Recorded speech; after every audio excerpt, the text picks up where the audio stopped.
Bienvenue sur Reviamo, Scalp Micropigmentation. Je m'appelle Miguel et je suis votre praticien. Aujourd'hui, c'est vous parler du soin et de l'entretien de la micropigmentation capillaire.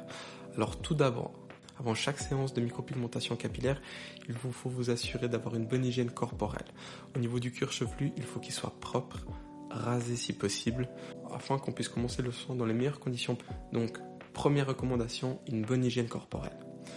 Suite à la micropigmentation capillaire, après chaque séance, il est normal d'avoir une rougeur post-soin. C'est un processus inflammatoire naturel du corps humain lorsqu'il y a des agents extérieurs qui viennent dans la peau. C'est tout à fait normal. Comme c'est de manière superficielle, la rougeur, elle reste quelques heures. Elle peut durer 24 à 48 heures maximum, mais elle s'estompe déjà suite aux premières heures.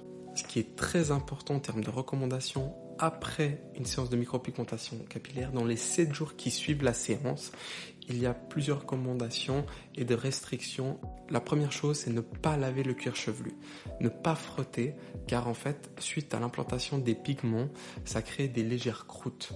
Pour ceux qui ont déjà fait des tatouages sur des autres zones du corps, ils connaissent, mais pour une personne qui n'a jamais réalisé, savoir que ça peut faire des mini-croûtes, vu qu'on vient insérer des légers pigments de la taille d'un pixel.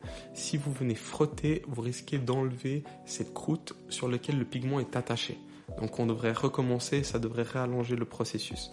Donc simplement, vous laissez la cicatrisation se faire. Aussi, il faudra appliquer une crème spécifique que je vous donnerai pour maintenir le bon état de la cicatrisation et le maintien du pigment. Suite à ça, il faudra absolument éviter le soleil directement. Pour ça, protégez-vous d'une casquette propre ou d'un bonnet propre selon la saison. Ensuite, il faudra éviter les sports intensifs. Donc ça veut dire des sudations très importantes. Avoir une transpiration normale, ça n'influera que très peu sur la cicatrisation, mais avoir une sudation excessive, une transpiration abondante, ça peut altérer les résultats. Passé les 7 jours, vous pouvez à nouveau reprendre une douche, relaver les cheveux.